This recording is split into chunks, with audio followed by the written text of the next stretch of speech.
Hi, and welcome to A Life of Worth. My guest today is Henry Blanchard. Henry is a trained accountant turned entrepreneur with a working class background. He's a lifelong learner with a very curious mind, and it's clear from this conversation that he has done lots of reflecting around his relationship with money and how his experiences growing up have shaped his money habits today. Henry is the founder of the Uganda Marathon and now spends his time as an entrepreneur in residence, teaching and mentoring others on how to start a business, pitch their ideas, and scale their offering. He's also a big fan of using tech and innovations for good and is an instructor for a fantastic course called Get Good with AI. He now lives in a converted church in the UK with his partner Kirsty. I really love the energy, the honesty, and frankness that Henry brings to this conversation. And as you'll see, he's not afraid to reflect on some financially challenging times in his life or try different approaches to managing his money. After our conversation, I left with a sense of optimism, possibility, and liberation, a feeling that perhaps we can achieve more with our money if we really want to and believe that we can. A heads up that Henry swears at a couple of points, so please forgive us for those, and enjoy all of the nuggets of wisdom, earned wisdom, and relatability that Henry has to share.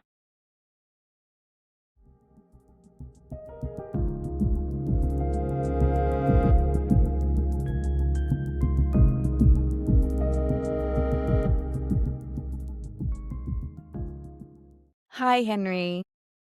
Hello, my friend. How are you doing? I'm really well, thank you. How are you? I am feeling good. It's about midday. I'm sitting in a cold room, hence my little hat, and I'm excited to talk about money. Great, great. I'm really excited to have you here. Here we go. We usually start by taking it way back to childhood. So, my opening question is, was there a moment, a person, or a feeling from your childhood that had a lasting effect on how you see money? Mm. Yeah, so we grew up poor. Like, the kind of poor where we didn't have a car, the kind of poor where we didn't go on holidays. I remember we did an assembly in year 6, and everyone in year 6, and you're in year 6, you're one of the leaders of the school. All the little kids, the year 2s, the year 3s, they're looking up to you. And so, for whatever reason, the year 6s all did an assembly, and we all got up to speak about, our last holiday. And I remember thinking, well, I've never actually been on a holiday. I don't really know what this entails, but obviously, when you're 11 years old, you're desperate to belong. You're desperate not to be singled out. So I just made up that I've been on a holiday. I wasn't going to go and tell my teachers, like, I haven't been on a holiday. I've never even been away in a caravan or to Butlins or anything like that.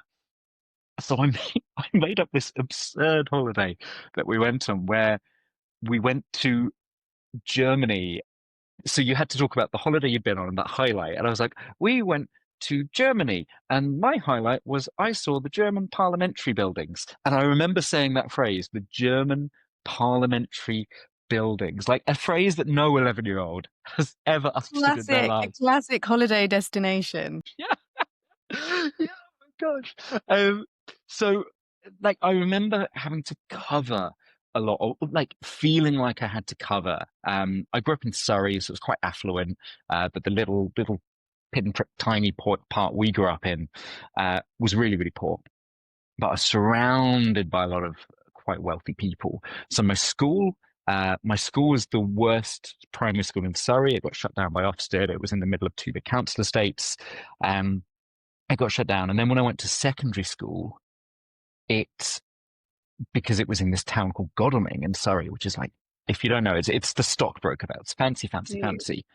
Right. And all my parents' friends were like bankers or lawyers or doctors.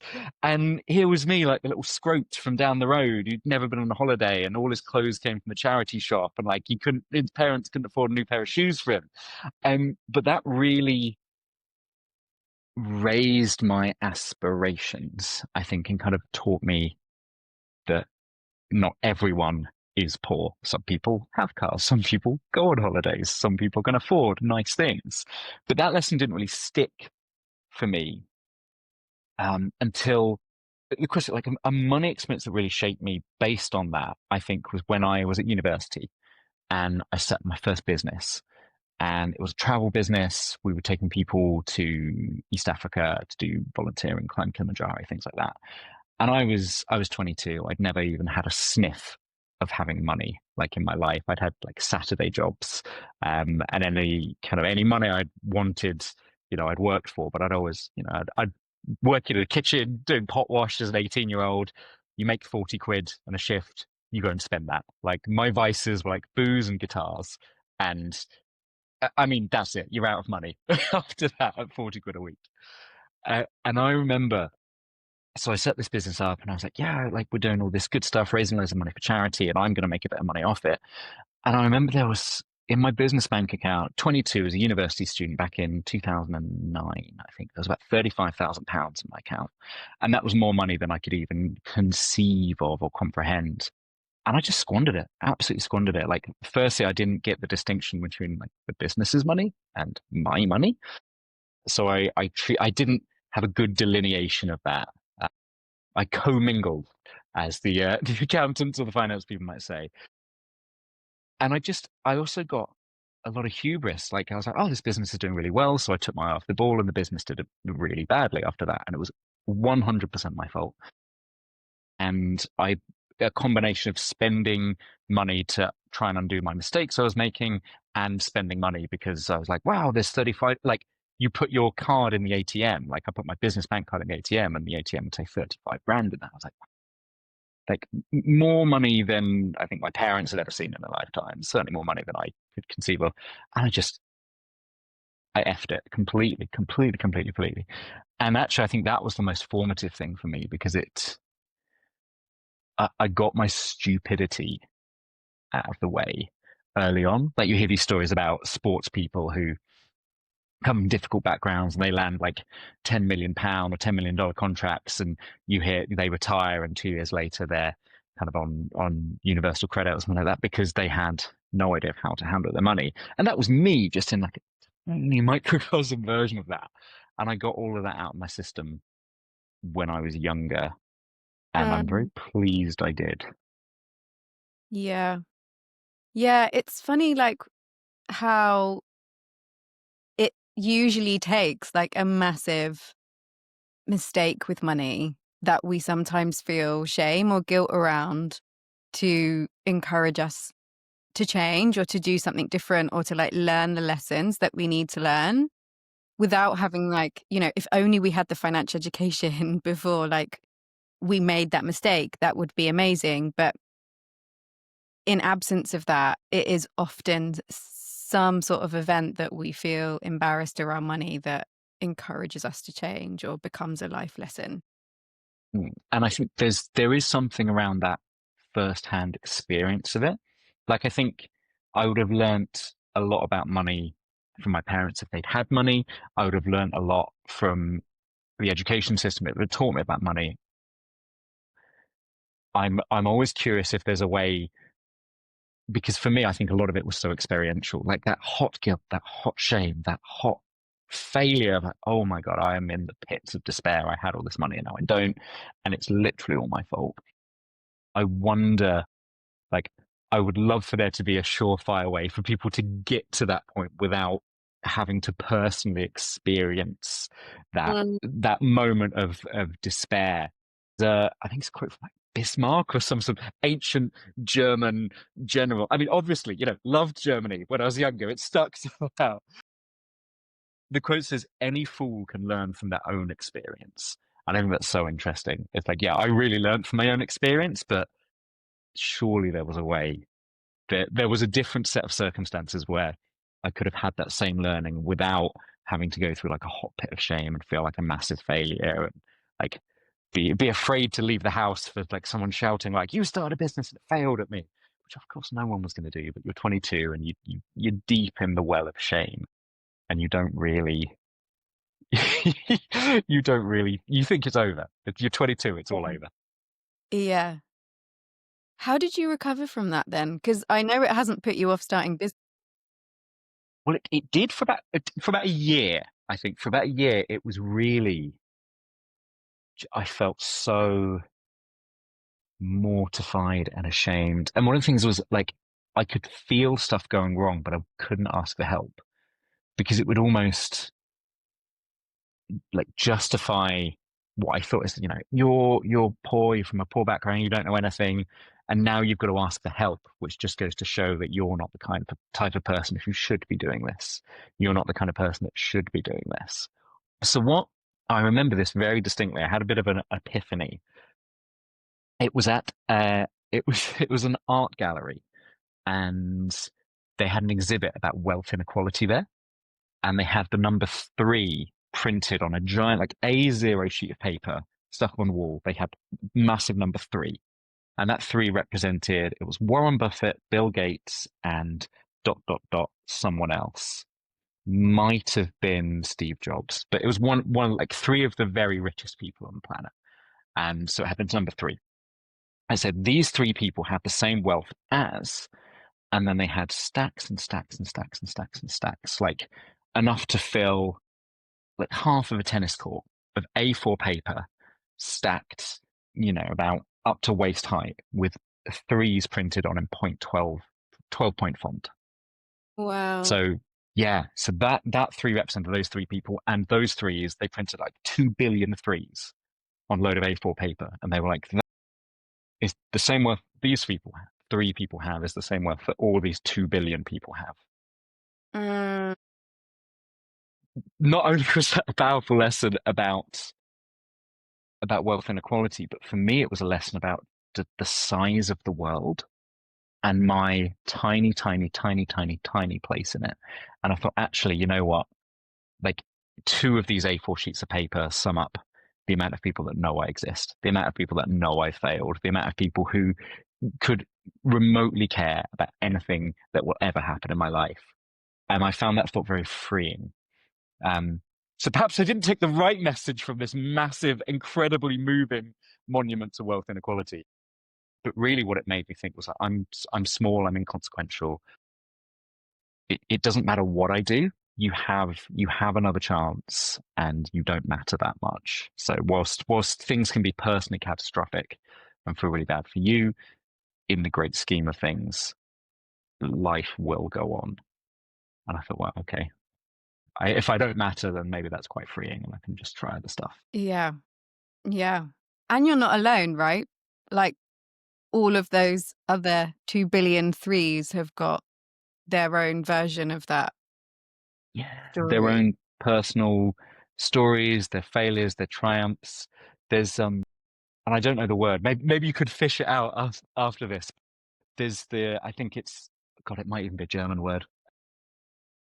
It's like Schadenfreude, but something else. But this idea of like when you walk past someone and you have this realization that they have their whole internal world, they have hopes and dreams and fears exactly the same way you do, and they live in like their own kind of separate universe that's just important to them as it is to you, as yours is to you. And I thought that was yeah, this idea that there's all these little numbers printed on A4 sheets of paper, and each of those numbers represents someone like me who has their own stuff going on and is just wanting to get by and live a meaningful life. And I found that really reassuring. Mm, I love that lesson that you took away. And I love the way that art and like creative installations can do that. Like when we talk about money, some of the numbers can be so huge. It's just really difficult for us to like comprehend it. And it's really nice that art has a way of like making it really resonate and stay with you. Yeah, yeah. I was very grateful for having seen it, and for I think it was partly funded by some NGOs. I remember looking at like the artist funders, and I thought it was quite interesting. You've got like Oxfam funding, these 100 HP inkjet printers worth of ink just to make this really powerful statement. And I was like, I actually think that's a really good investment of money, and the ripple effect that would have had on people. Mm, same. Can you take us back to a time when money was tight and share what that chapter taught you? So I think the whole of my act one, money was tight.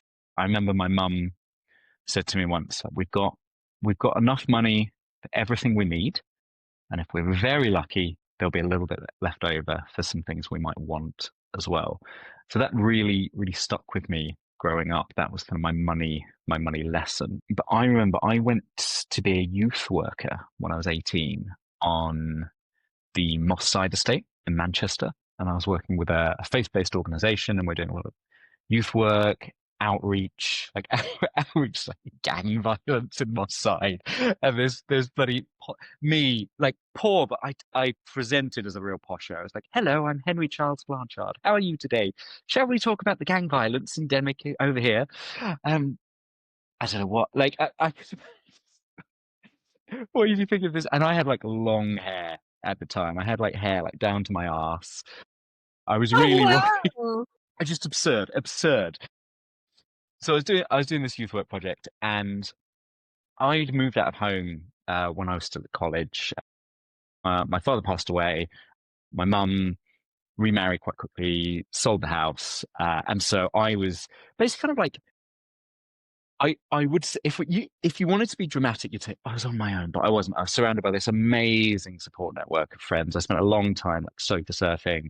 Um, One of my very good friends, Adam, and his mum Val, basically took me in for like 6 months. I lived with her, and uh, so a lot of people rallied around and looked after me, which I'm like forever grateful for. But when I went to Manchester to do this youth work, it's kind of like I didn't, and I think this is a theme here that I've only realized as I say it now. It's like I want to say I didn't have a support network, but I did, but I didn't ask them for help, because asking for help means you don't know what you're doing and you're weak, and everyone was right about you. Interesting insight for myself there. So I moved up to Manchester to work with this faith-based organization on. We did schools work, we did crime reduction work, we did like sports and community outreach, we did music work, we did like gigs and music workshops and drama workshops and things like that. Loved it. But it was, you kind of had to self-fund yourself through it, or get your church at home or your family to sponsor you and kind of basically pay your way through it. Now, Mm. I definitely, my family weren't in a position to fund me, and I wasn't going to ask people to fund me. So the church that you were kind of placed with gave you this stipend. I think it's about £15 a week. And so that was what I was trying to live off. And I remember this one moment. It was about 2 weeks in, and I went to the fridge, the house that I was saying. It was like a shared house, kind of like a student house full of youth workers. And I went to the fridge and I opened it, and there wasn't anything in the fridge. And as an 18-year-old, I just had this real moment of like, oh, this is how it works. There's nothing in the fridge, and I don't have any money to buy anything to put in the fridge. Okay, welcome to adulthood. This is how it works. Like, you have to fill your own fridge. And I remember that so clearly to me, this idea that like no one's filling it for you. And actually, I look back, and the irony was people probably would have. Like, if people had known I was struggling, I look back, I was 18, I was a youth worker, I was trying to do like this vaguely good thing. Like, I feel like someone might have bought me like a loaf of bread or something. But at the Mm. time, I was like, it's on me. You have to be self-reliant. You have to sort this out yourself. So there was an Asda around the corner, big Asda. And for me, this was, again, growing up in like this little town. I'd never seen like a big supermarket. This was when Asda started doing kind of the big hypermarkets. And in there, they sold Asda Smart Price Smash, so the instant mashed potato powder, and it was about 4p a bag. And I just Wow. lived off that. I just lived off that. That, and I bought myself the Asda Smart Price like brown sauce, which was about 20p. So their version of HP sauce, and you just have a tiny bit of that, like smeared, tiny thin film of that smeared over the top of the mash, like so thin you could like read a book through it if you spread it on the page. And that was what I ate, pretty much non-stop for the time I was there. And that really taught me like money was tight. Money was tight. Um, but that's always been a really nice lesson, I think, I've always, if ever I've felt like I'm struggling or the future's unsure, I've always got that little story to tell myself. Like if everything goes wrong, you can be perfectly happy with cheap mashed potato and a roof over your head, and it doesn't matter where that roof is. Like you're self-reliant in that respect. So I think that's always been a nice idea that I can fall back on. Mm. Yeah, that's wow. That's like they're great kind of money mindsets to have like learned, right? Like you can recover and Mm. from your experience of spending the 35K, like you can recover and you are resilient like through the difficult times whilst you are recovering. You have that resilience. Yeah. And Yeah, it's that it's it's nice to know the worst case scenario broadly is like it'll suck, but you'll be okay. mm, yeah. And the fridge thing really resonates with me too, because I remember when I bought my first house Mm. and I bought it as like a solo woman. And I took one of my couple friends who had bought two houses or like moved twice in that time. So, I was like looking to them for knowledge and experience. And I was like, what key lesson, like, what key bit of advice would you give me when I like move in? Like, what's the one thing that I need to make sure I do? And their response was just always make sure you've got food in your fridge. I was Mm. expecting them to like talk about like something to do with like renovation or checking the contracts or insurance or something really adulty. Mm. But, like, just make sure you've always got food in your fridge because whatever else happens, you can always like feed and sustain yourself. And that's also really stuck with me too. Mm. Is there food in your fridge right now? There is food in my fridge. Very glad to hear it. And yours?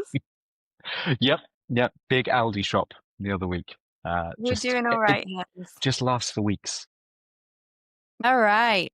Is there a money habit you find hard to shake? And do you know why that might be? Right. Stacey, people seem to like going out for meals. And objectively, I know that's good.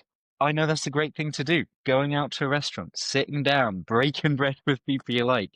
Fantastic. Fantastic pastime. Should be an easy recommend, should be an easy yes. But I cannot. I have this voice. I don't know whether it's my parents' voice in my head or just me being tight.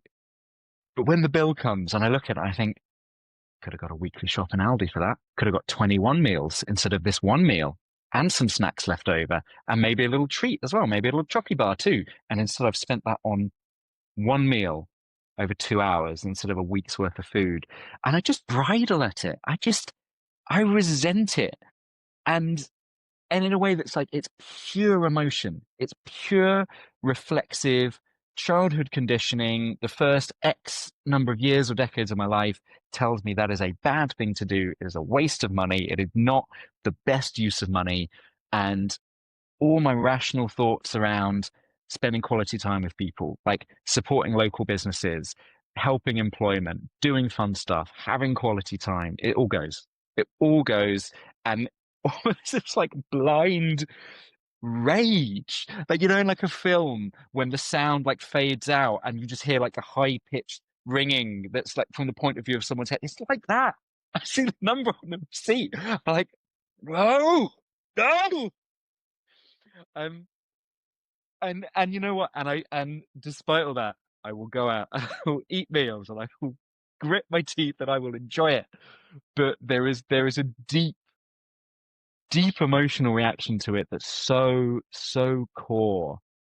And I think and I'm aware that that can come out in other ways as well. And I think it's something that I wasn't even aware of it for the first like 30 years of my life, and I'd always be a bit like grumpy going out for meals with like friends or partners or people's birthdays, or like this. And I never even really knew why. And it's just something that's so deep inside me. This like pragmatic.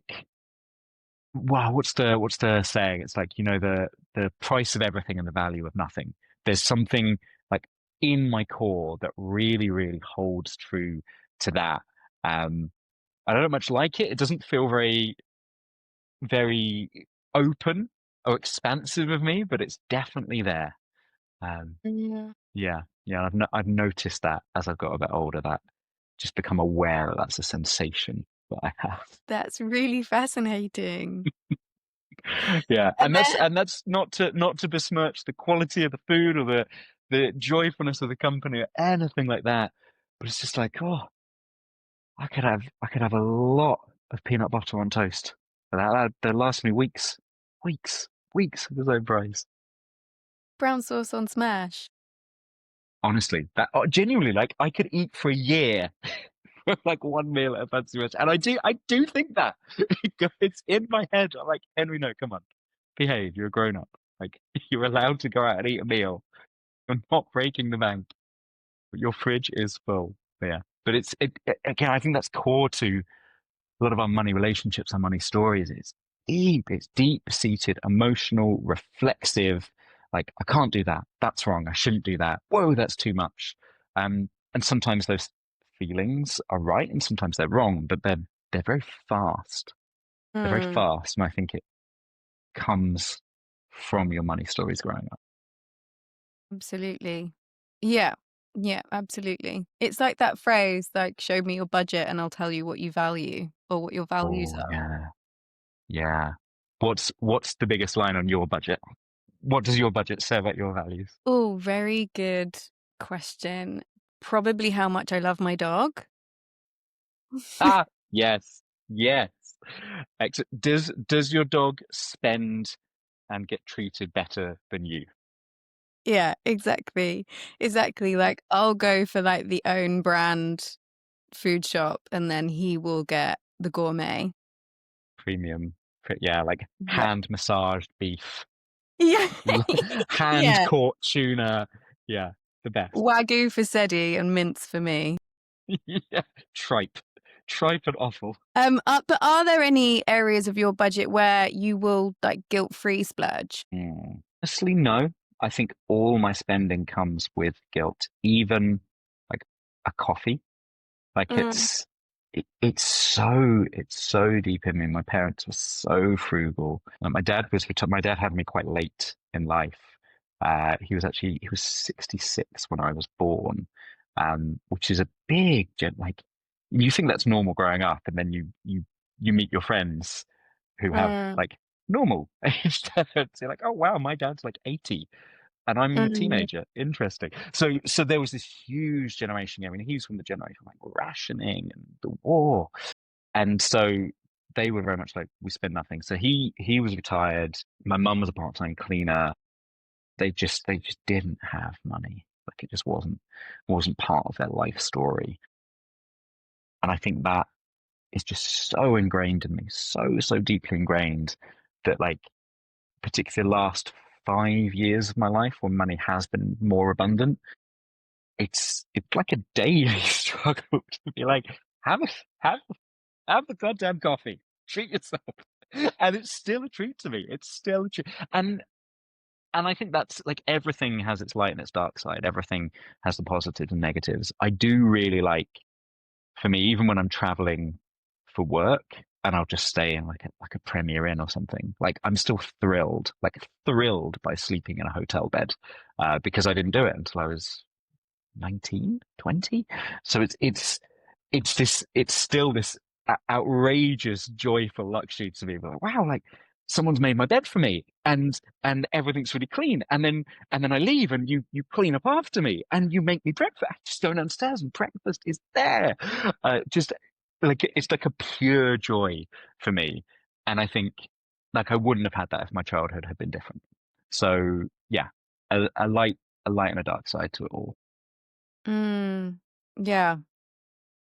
It's so tricky how much money you have is so kind of linked to this idea of deserving and if you deserve it or not. And if you didn't grow up with very much, I think it's really difficult to shake that idea that it when you do have money that you are somehow deserving of it. Mm. Yeah. And like money is directly tied to how hard you work, or how deserving that work is of Mm. outcome. And like I was the first person in my family to go to university. Like I was my dad's it's like a strong line of like grafters on both sides of my family. And I think there's this real sense of you work like a dog for 12 hours, and then you've earned like physical labor, and then you've earned some money and you deserve it. There's like sitting at your laptop like a softie and doing like a derivatives trade. That's not real work. What's that? You can't go and make six figures off that. What are you doing? Um, yeah, and I think that is again, but money doesn't care. Money does not care. Like money, if you want to anthropomorphize it, doesn't it don't care. It's totally like decoupled from Mm-hmm. this idea of deserving, and I think that holds a lot of people back, and myself included. Like I spent 10 years building like a social enterprise and a charity and an adventure travel business that was based on like these principles of like paying ourselves last and building up local communities and training people and reinvesting everything we did, because only then could I take any money out of it guilt free. When I was like, we've exhausted every possible other person we could give this money to, or invest this money in, or donate it to. And God, despite our best efforts, there's like £3,000 left over at the end. I'm gonna have to have it. I'm gonna have to have it, but I don't want it. That's a real sense of that for quite some time. Mm. I'm 39 now, and I think really only just over the last 2 or 3 years, and it's been through seeing other people up close. Like I've got a few close friends who are now earning like significant money, both like at very senior levels in corporate life and working for themselves and running their own business. I think that the thing that I have learned from that so much is just like money's not real, especially in like a B2B context. People like if you're pitching or doing a big proposal to a business, like, oh, should I? And particularly for people who are like freelancers or consultants, if you're working with a big business, and I've seen people arm and ah about £50 here, or should we charge for this, or should we add this into the invoice? It's not real money. Like big businesses don't care. There's so Mm. much money out there. There's this ocean of trillions and trillions and trillions of pounds, dollars, yuan, renminbi in the global economy, and it's just waiting for you to just like put your tiny thimble in and scoop it up, and no one will notice, no one will care. It's there, um, and that has been such a hard lesson for me to unlearn over the years that that's not the case. And I had to see it to believe it. I think I had to see people being like, "I'll just add another zero to that invoice. No one Yeah. cares."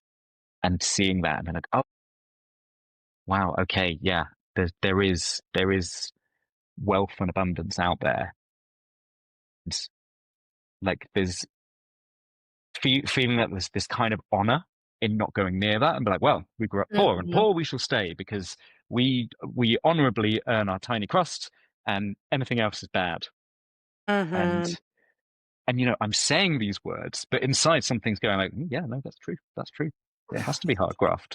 It has to be. You take a zero off that invoice to show that you care and you're committed and you're supporting other people's success. Take two zeros off, why don't you? And it's such a hardwired urge Mm. inside me to do that. And it's really only like viscerally seeing other people not give a shit about that and be like, I'm just gonna charge more, and no one Mm-hmm. caring, and then being like happier and more nourished by their wealth. It's really kind of cementing in that that's fine, that's okay. You're allowed to do that. Yeah. Yeah. No more money martyrdom from you, hence, please. No, no, it's boring. But no one cares. No one cares. Just go and be happy. God's sake. It really sounds like um your journey with money has been like one of liberation, and I really love that. Hmm. Thank you. Yeah. Yeah, I think it has. I think it has. I think I've seen money, particularly over the past 5 years. I had a fairly turbulent start of COVID. I moved to Portugal. Me and my wife at the time separated, and I just spent sort of about a year kind of traveling around by myself, and I became I became slightly obsessed with my number. So I trained as an accountant, possibly as a reflexive move against my upbringing. I was like, oh, I want to understand this mystery thing called money. So I trained as an accountant, and a thing I do every month is I do like my monthly, you might call them your management accounts. So I'm like, right, what do I have? What's my number? What's my net worth number? And I do that a lot less now because I'm quite comfortable with where it is and the direction it's moving. For a while over the start of COVID, I was kind of like I'd sort of do it every week. And I had quite a lot of investments. I don't know if you remember, like the start of COVID, like crypto went mad and the GameStop frenzy came in. So like a lot of people's investments were moving all over the place. And I found this great sense of comfort in having like this number. And I was like, this number keeps me safe. This, Mhm. whatever that number was every week, it kept me safe. And if the number went up, I felt safer. And if the number went down, I felt more at risk. Even though like it was totally comfortable for me. I didn't have to work for like a significant chunk of time if I didn't want to. Uh, But I just remember feeling like almost like clinging on to this figure in a spreadsheet. Like this is my rock, this is my security. Quite a toxic relationship. But that kept me safe. And I feel like I bought a house a couple of years ago, this converted church that we're currently in. And I remember just feeling this sense of like freedom. Like actually, if this was a couple of years ago, I'd feel really worried about like turning a part of this number into like a physical asset because it's the number on the sheet and the number is all important. The number keeps me safe. And actually, it doesn't at all. I keep me safe. The number on the sheet is just a nice friend to have along the journey, to use to make me happier and the people around me like safer and more loved. Um, but Well, yeah, it was a real it was the food in your fridge, right? food in my fridge. Yeah, it really was. It really was. I felt this real sense of like attachment and security to this number. It gave me a lot of peace in quite a tumultuous time. So yeah, very grateful for having that little management account spreadsheet. But yeah, definitely feel liberated from that as well now. Well, and congratulations on your converted church. I would love to see it. In the winter, but fantastic in the summer. Like literally, it has one temperature throughout the year. And in the summer, that's a little bit too cold and no, a little bit too hot. And in the winter, it's a little bit too cold. Yeah, it's lovely. That's why you have beanie hat. Exactly. Um, are there any money habits in the people that you love that you really value, and why do they matter to you? So my partner Kirsty, someone who I've learned a lot about money from, because her approach, her childhood's like radically different to mine.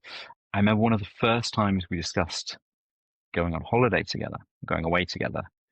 It doesn't sound so shocking now, but I remember the time I was like picking my drawer up off the floor. We were talking about where we might want to go to, and she said, Henry, like I just decide where I want to go, and then I go on booking.com and I sort by price from high to low. And I just pick the thing that looks the nicest wherever I want to go.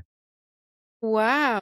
Yeah. And I was like, no, that's not what you should do. You should search for the very best deal. You should find something that's average or slightly below average in quality at a bargain basement price, because then you're winning and you're getting something over on the system or dot dot dot or whatever. Um, and it's just absurd. I've never I've never heard anything like it in my life. It's like you sort by price from high to low. And she was like, well, yeah, like if you want to go somewhere and stay somewhere really nice and have a really lovely experience, like of course you can stay in like a tiny cottage B&B, or of course you can stay in a shepherd's hut or a tent. Like all of these things are open to you, but do it because you want to. Like if you want to go away on a holiday to relax or to have a totally different change of scenery, a different change of pace, like choose what you want and then purchase that. Mm. And it was so far from my experience of the world, so far. Um, and I think that has really taught me a lot about what money can be for and how you can approach being a consumer of different things. I think that was really valuable to me. That's really, really stuck. How Obviously, fun. there's the internal reflexive, like the same guy that gets mad about going out to dinner is obviously fuming at looking at a list of things sorted by price from high to low. But you know what? Like he had the first 30 years of my life. He's in the background now. Now it's fun time, Henry. Now it's fun time Henry. And not broke Henry either, which is good. It's good. It's possible to do both. Can you recall a time when money sparked conflict? And what did that moment reveal to you? Yes, yes, I can.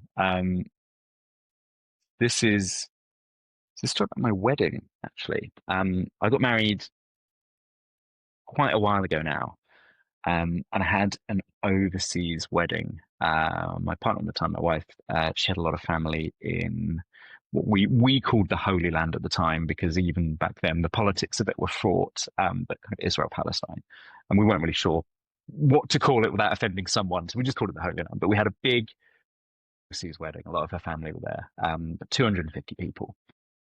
Obviously, like the part of me that bridles at spending money on dinner hated spending money on a massive overseas wedding. And it caused like a lot of friction.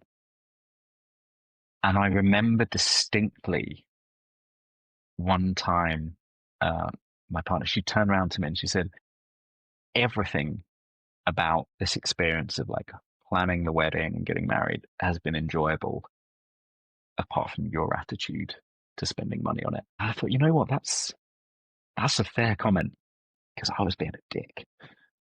Um, and I think realistically, like I'd agreed to to doing this, and I hadn't voiced perhaps my misgivings about like a huge budget. Um, and the irony is, in the end, it didn't actually cost that much, relative to what I was expecting. But I really, really felt like, yeah, there are wider issues around like perhaps communicating expectations and values, and I should have done a much better job of that. But really, it was just it really hit home to me, like worrying about money, practical, exceedingly good accounting, very, very poor being a good human. Um, and that really stuck to me, that there are like being frugal is not the objective in your life. It's having like a rich, nourishing life in line with your values that is supported by the money and the finances and the wealth that you're able to accrue. Like it's about using your money in a way that's in line with what you want to see in the world, that enriches the lives of you and the people and the causes you care about, rather than just being sour and an arsehole about stuff. So that really, I just remember that just really stuck with me. This idea that, you can be an arsehole, or you can be unpleasant about things, when it comes to money, and actually like that can really sneak in. Yeah, I remember that. I still don't Um, think spending an enormous amount of money on a wedding is a good idea for most people, but if it's what you really, really want and you really, really value, go for it. And I think that advice is broadly applicable across everything. Like there will be things that other people will value and want to spend money on that I will think are absurd. But if it brings you happiness, if it brings you fulfillment, if it brings you more of what you want in the world, then go and do it. um, Just make sure you have that conversation with a partner before you enter into like big financial commitments to things that aren't in line with your values or wants. yeah. Yeah, it's not surprising, is it, that money is a leading cause of relationship breakdown. But I think what it actually is like conversations around money, like lack of conversation or ineffective conversations around money Mm, are what causes the challenge. Like, I think now there is a lot more understanding of, let's agree like a wedding budget together and how much we're going to spend on this, that, and the other. Which is great, but that's only one part of the conversation, because the other part of the conversation is how do we both feel about these numbers? I'm sure we feel differently. And why do we feel that way? It's not like if a number's high or low, it's that for me, that seems high or low because of these reasons, because of these money stories I had, because of the values I hold, because of these experiences or, what I learned about money growing up. And I think that's probably like the piece of the puzzle that's missing. And, not many of us are versed in how to ask those types of questions. So it does kind of sit with us to be open and honest and share those stories with, our partner or our loved one. But it's not Yeah. easy. No, it's tricky, but it's so true. Like so many people argue and fight about money in their partnerships because they're not clear themselves on what they're trying to do with their money or with their wealth. And so what's the purpose of this thing that we spend the majority of our working life? We wake up and we go into work and we spend all the sunlight hours at work and then we come home exhausted and we do it again 5 days in a row for weeks and months and years on end. Ultimately, like around the stories around impact and enjoying your work and doing what feels good. For most people, that's a smokescreen. I think most people are working for money. And there are other reasons, but money is the primary motivator for most people. And I actually think most people are actually unaware of that. We have stories about why we work and why we choose to work. But really, it's I work so I can buy things. I can pay my mortgage. I can buy food for my kids. Like money is the primary motivator. And so the absurdity of us spending our formative years of childhood through adolescence preparing for the world of work through school and exams and university, and then the majority of our adult years going through work, it's all to earn money. And then we never stop to think like, well, what do I want that money to do for me? Apart from this, like these default choices that everyone does. It's like, what am I doing here? What am I trying to do with these numbers I'm generating and putting into my bank account? Like, what do I want to happen next, and what would be a good use and stewardship of that? And I think because people don't know that themselves, when they enter into a relationship with someone else that doesn't know that, you're just colliding with these like reflexive ideas about what money is for, how you should spend it. I love that. Yeah, that's so important for us to think about. Design the life first and then, figure out how money as a resource can help you to achieve that. Because otherwise, Exactly. you're just always chasing more. Yeah, I love that. Yeah, money is a resource to help you achieve the life you want. And I think so many people they go back the other way. They're like, okay, that no, I've got a job, I'm earning money. I've sort of ended up with a life around that fits in with that. Yeah. And I'm not really sure if that's quite making me happy. Thank you for sharing such a personal story. You're welcome. In what ways does money intimidate you? I think to me, I'm really interested in like the upper echelons of money. Like I get how money works below seven figures.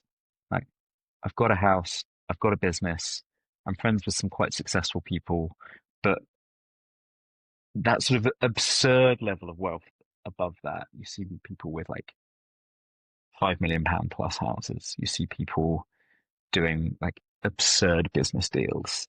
And that feels like the next level of understanding that I want.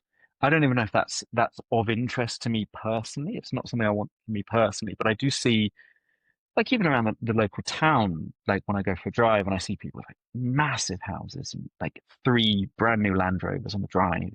And I've got my own beliefs about like a lot of that will be financed through debt and blah, blah, blah. But that won't be the case, a lot of these things. And I wonder, okay, so what my next question would be like, what career has led you here? And then that's not probably not the thinking that leads you there. It's like, is this inherited wealth? Is this like someone who's set up an exit or in business? Like when you see levels of wealth that are kind of the next rung up, it's like I understand everything about where I am now and probably where I'm headed next in my financial journey, but what happens above that I'm just very curious about, and I haven't been historically in my life that exposed to that many people at those levels of wealth. Um, and I'm just curious about it. And I think deep down, there is a part of me that's intimidated by that because that, the person that bridles at spending money on dinner certainly bridles at, like 3 Land Rovers on the drive and flying first class with your whole family.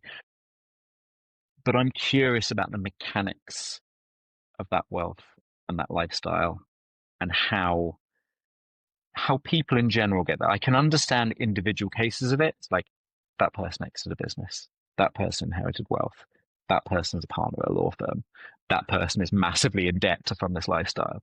Like I understand it individually, but on the aggregate, I think I still find it quite interesting how there's so many elements of conspicuous wealth that you see. And of course, you see it because it is conspicuous. Um, I think if you look around, there's a lot of wealth and a lot of money out there that a lot of people have access to. And for me, I think it's that next step that I don't quite understand. Like it feels very ubiquitous to me. And on an intellectual level, I'm very aware of. I even said it before. I was like, there's this huge ocean of money, trillions and trillions and trillions of pounds out there. Like you only need a tiny amount of that to be fantastically rich and wealthy, like as an individual. But I think again, looking around and seeing that just how much wealth there is out there in society in aggregate, I'm fascinated by like where it comes from, how people accrue it, what they then do with it, how they use that in the world, how they make change with it. I'm fascinated by it, and I think emotionally I'm a little bit intimidated by it, if I'm being honest, that I don't understand it, even though I should. Like I'm a lecturer in business, trained as an accountant. I know quite a few rich people. Like I'm on my way myself, and I still don't really get it. And I Mm, think like at a deep core level, you know, I'm still this 15-year-old trying to look cool in the clothes his mum's buying him from Oxfam and being like, I don't understand any of this. I think that person is still like alive, percolating, emotionally alive. yeah. It's like this really public Fight Club, but we still don't talk about Fight Club. Like, it's like so obvious that it's there, but like we can't ask the questions. It's like the more money you have, like the less we can speak about it or the less we can ask. So true. And I do think, and I'd be wondering about your opinion on this. Do you think that's a cultural British thing, or do you think that's more universal? Mm, I think like I think culture definitely plays a part. And I think there is like, because in some cultures, I don't know, it might be more open. Like there are other cultures around the world where it is more obviously like family intergenerational wealth. Or there's, in America, for example, I think if you're a self made person, you share more of those, like, look at me and look at how I made this happen. Sorry to generalize. Um, and I think that doesn't exist so much in the UK. And I think the UK is more of a melting pot of like, it can be new money, it can be intergenerational, it can be to do with land ownership, it can be to do with a good financial education, going to a private school, having like the resources around you that you need in order to like go up the rings of the ladder. But it feels so achievable to get to it because it's obviously possible because we see it everywhere and yet also so unattainable at the same time. What don't I know? Or what do I need to know or do differently? Yeah, what am I missing? Oh, what don't I know? I think you could often replace with who don't I know. I think that's the core of, and particularly as well. Like I see this in like without wanting to be like a LinkedIn post of I got married and here's what it taught me about B2B SaaS. But you see like seeing like a lot of B2B stuff now where it's just like we're just negotiating contract with a few people that we know for a service that like we're going to be really good at, and like stuff doesn't go out to open tender, under certain values and if you have relationships with people, and you just see stuff happen where you're like, that has happened because two people have connected and bonded over shared values, whether that's, from the school they went to as children or just bumping into each other and really enjoying each other's company. Like, so much opportunity is, in fact, I personally think all opportunity is related to people and interpersonal relationships. And I think the question that I should be asking myself is who don't I know rather than what don't I know? Because actually, I think if I did know more people who have like vast intergenerational wealth or vast land wealth or vast like exited business wealth, it would be completely transparent to me. I'd be like, oh, that's how it works. Okay. And if I want that, here's what I would have to do. And do I think that trade-off is worth it? Slash, would it be possible for me to do that? Yeah. So I think with more knowing more people and being closer to more people in those sort of situations, I think it would become a lot more apparent to me Mm, and therefore a lot clearer to me. mm. Yeah, it's the circles that you operate in ultimately, unfortunately. It's like if you go on holiday and you find this amazing secret destination, not Yeah. German parliamentary buildings, but it's like, this place is so cool, and I don't want anyone else to know about it. So I'm gonna tell just a few of my friends, um, but we want to keep this destination for ourselves so it doesn't get in the top 10 of the Lonely Planet travel guidebook. Yeah.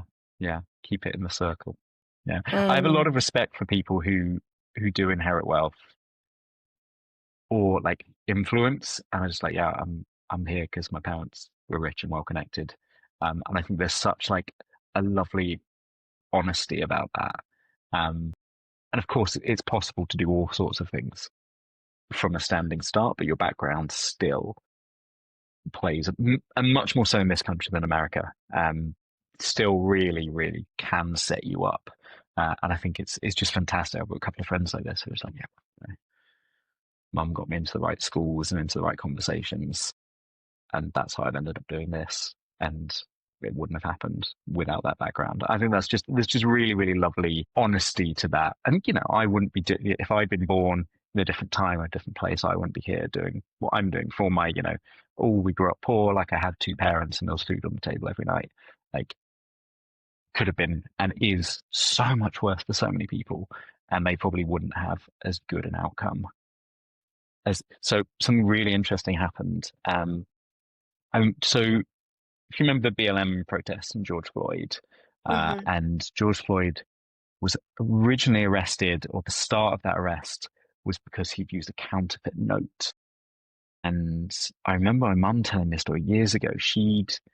Unbeknownst to her, she claims, had tried to pay for something in W.H. Smith with a fake £10 note.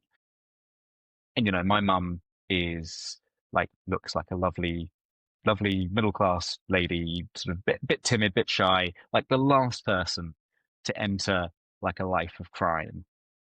On the W.H. Smiths in the Godalming High Street with a fake £10 note.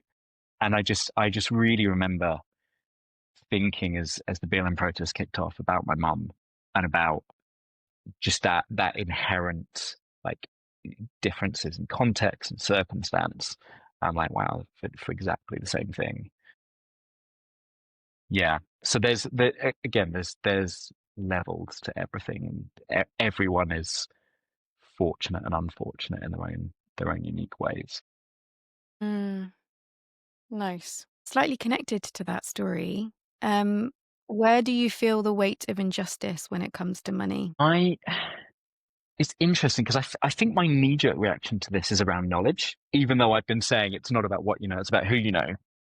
But I do think, at least at the start, it is about what you know as well. Like I see so many people like wrecking their wrecking is a very strong term, but just like mismanaging their personal finances. Like they've got money like stashed under the mattress or just sitting in one of my friends works in tech, and he was telling me the other day he's got like 200 grand sat in his current account. Like he's got no savings, he's got no investments, he's got no ISA, no like premium bonds, like the very incredibly safe, boring, low risk, maybe not particularly smart except under certain circumstances, but he did nothing. He's got £200,000 sitting in a current account, earning like 0.05% interest, and just in the kind of like, yeah, but it works for me. I'm happy with that. That's fine for me. Uh, and yes, like that, I guess if you are fine with that, you're fine with that, but also like the knowledge and the understanding to know that what you're turning your back on in 10, 20, 30 years time, especially as someone who doesn't like their job. I feel like if you're working for, again, if you don't like your job and you're working for money, like surely it's on it behooves you. It's like your first task is to make sure you're maximizing that money. If every day you're going to work being like, I hate this, I'm going in for the paycheck, then surely doing everything you can to maximize that paycheck, to work less. And I think this is the real mistake that people make, is like failing to equate time and money. It's like if you're smart with your money, particularly in your 20s and 30s, you could literally stop working 10 to 15 years earlier than if you hadn't, by just making a couple of smarter choices about saving, about investment, about employer contributions, about pensions. Like 21 joining the workforce, you could stop working 15 years earlier.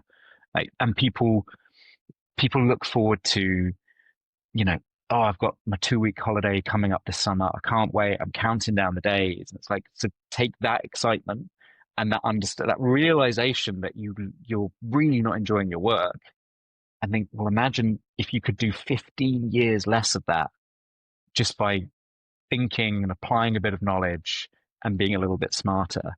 And it just seems absurd to me that there are so many really lovely trade-offs and smart decisions you could make, but we're too busy just like, well, I'm just going to get my head down. I'm going to turn up to work every day. I hate it, but that's what I'm going to do. And I'm going to do it until I'm 67. It's like, you literally don't have to do that. It, it's, it just taking this step outside of like convention, particularly in the UK, like conventional money management, and just thinking like, okay, there are ways I can optimize my savings, my investments, which so few people in the UK have. Thinking about my pension, my employer match, like boring stuff. I'm not, we're not doing triple arbitrage and some kind of like speculative student housing investment in Manchester at a high rise, but nothing like that. Just being a bit smarter and a bit more sensible.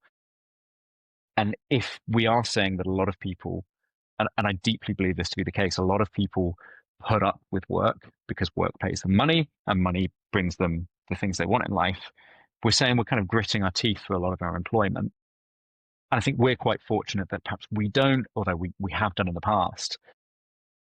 But if we're saying that that is the reality for a lot of people day to day, then it's like the most profoundly useful thing you could do with 8 hours of your time one weekend, to just set this all up and optimize it.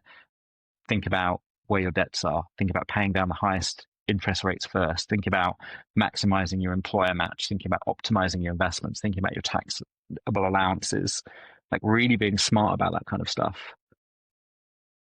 And literally change the entire structure of your working life from retiring at 67 to retiring at 51. And I think it's Yeah. so interesting that people don't even acknowledge that these kind of things are an option. Yeah, or that just hasn't been communicated to them in the right way, right? It feels scammy. Even I feel like this kind of like crypto True. bro scammer even saying this. Where I'm just like, no, just like get a better employer match into your pension and make sure it's invested in like a low fee fund. And that's like 8 years there already. 8 years of your life for free. There you go. And I feel like I'm saying something wrong, or like it's cringe that I'm saying this somehow. And I think that's part of this conversation, particularly in the UK, about money, that we don't talk about these things. We don't acknowledge them. We feel like that kind of thing is like, well, you can just say that, but we're not going to do that because that feels like financial engineering or cheating, or it's not good, honest Mhm. graft. Um, Mm. yeah, I'm so interested in this conversation around like that. I really do believe this. Like looking across a lot of my friends, a lot of the people I work with, I think we have a lot of stories about meaningful and profound work. And I think those people who have found it are incredibly fortunate. But I think for most people in the UK, there's like 31 million people on a PAY payroll in the UK.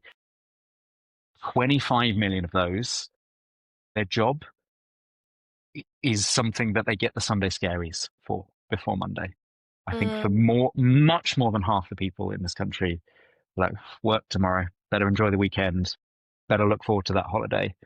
And everything we can do everything they can do to reduce that feeling that they'll feel over the course of their lifetime is incredibly powerful. And just these easy wins that people almost like won't even acknowledge are there because Mm, of education, because of background, because of upbringing. And I kind of feel in this fortunate place where I can say these things because like we grew up poor. We grew up poor. So we would like my mum was so like didn't trust the banks. The banks will lose your money. Like, God, maybe it's still under a mattress somewhere, like her savings. So we had no idea what we were doing growing up. So mm, I can empathize with it so much. I can see it, I can feel it. Like that fear around money and it being this scary thing.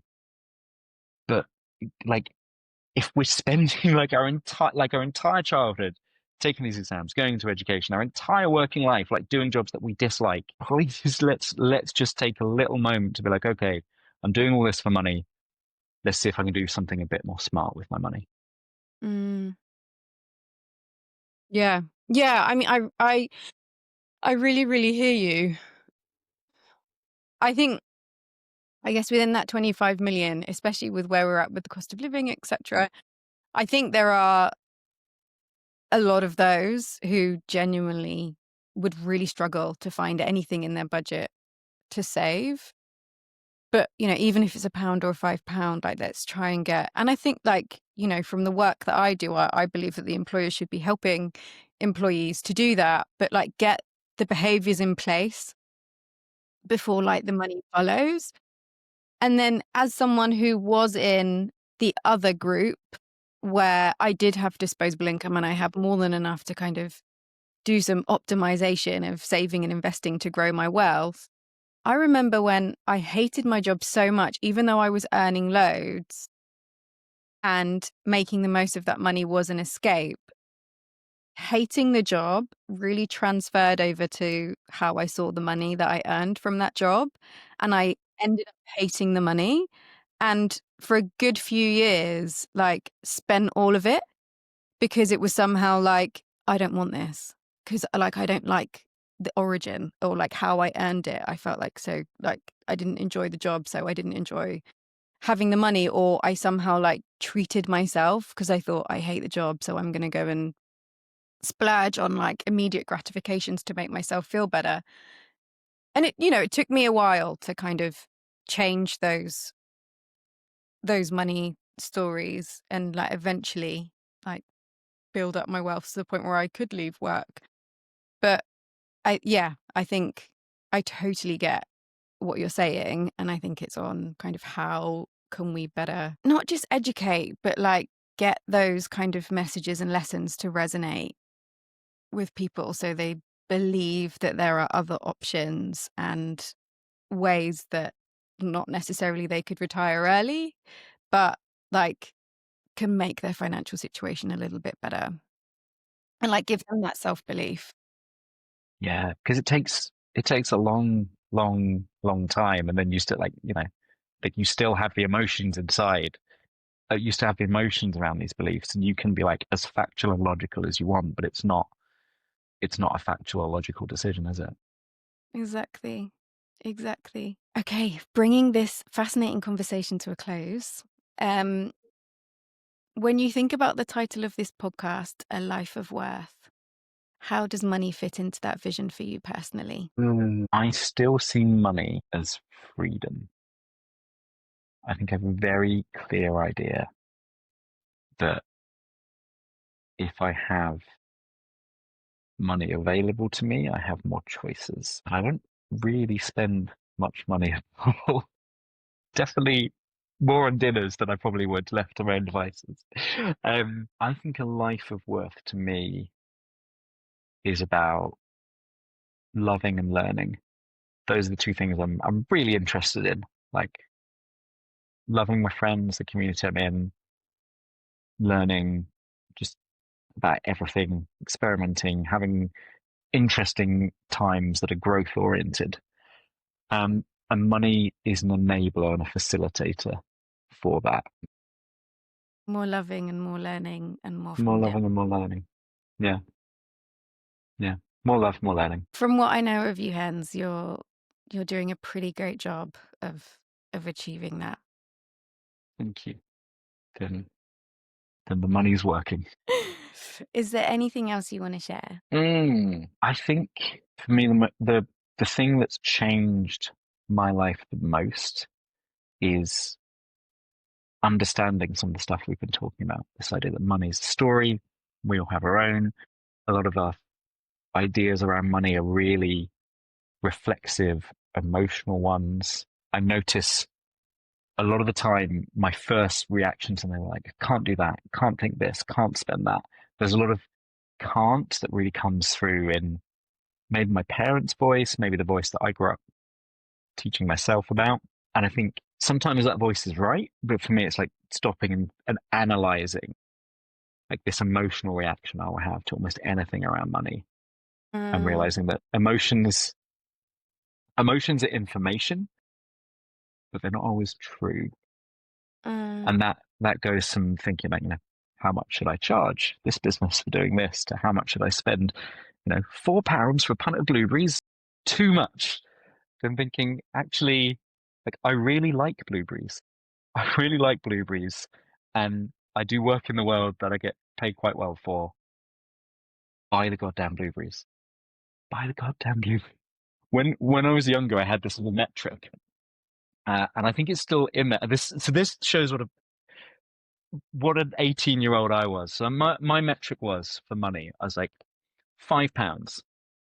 £5 about how much a cinema ticket is. If I go to the cinema, I get 2 hours worth of enjoyment. Anything that I'm going to spend £5 on has to give me at least equal value as a cinema trip in terms of enjoyment. And I use that little metric for everything I want to spend money on. I like, going on holiday. Well, that's how many £5 worth of that is? Well, £500 trip. That's 100 cinema tickets. Is this going to give me more joy than going to the cinema 100 times? And that was the little rule that I had, and I think I still have some kind of rule operating around that. I don't know what my metric is now. I know that it allows me to buy almost unlimited blueberries. Whatever I'm comparing it to uh, is worth a lot of blueberries. But I do I do feel like there's this idea of like money equates to a definable amount mm, of time and joy. And and if there is a tipping point where it becomes worth spending money if it gives me X amount of time and joy. Now, mm. that's a very accountant way of looking at I was gonna say. it. And I don't know whether I'd recommend that to anyone else, but I do think that is a rule that is just like bubbling under the surface for me all the time. If I have to do a certain amount of work for X amount of money, and increasingly as I get older, like my money is kind of uncoupled from the amount of time I deliver, and it's more like project-based, service-based, investment-based. But there is a certain amount of mental effort and a certain portion of however many billion seconds I get as a human alive on this planet, I'm exchanging some of that for money. So I will exchange some of that money for joy, happiness, goodwill, community. And there's some sort of mathematics that I'm doing in the background. There's always trying to justify whether that's a fair trade. I don't know whether that's the best way to live one's life, but as someone who's quite number based, it works for me. It works, Hens. There's no one right way, and I'm sure you will be able to fill your fridge with blueberries. Absolutely heaving. Thank you very much for being on A Life of Worth. Pleasure. Thank you for having me.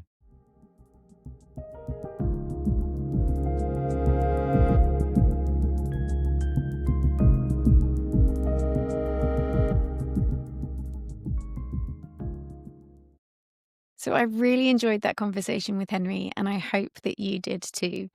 At the end of every Life of Worth conversation, I leave you with 3 reflective questions to take away. Now, Henry gave us so much to think about that it was really hard to choose just 3, but here we go. Question 1. So, Henry talked about filling your own fridge as a metaphor for financial self reliance, having the financial reserves that make you feel safe and stable. At one point, this was a specific amount that he had to have in his bank account to feel financially safe. So, what does filling your own fridge look like for you? What do you need to have in place to feel like you're doing okay financially? Question 2. Henry shared how he often feels resentment about spending money on things that he actually enjoys, like meals out, and he carries old guilt around a lot of his spending and puts this down to his childhood conditioning. So, when was the last time you hesitated to spend money on something that could bring you joy or connection to others? And what was really behind that feeling? Question 3. Henry reflected on how his attitude towards money during his wedding planning took some of the enjoyment out of the experience for both him and his partner. Have you ever shared a big expense or event with someone that you care about where attitudes about money got in the way? And if so, what would you do differently next time? Thanks so much again for listening to A Life of Worth, and see you next time.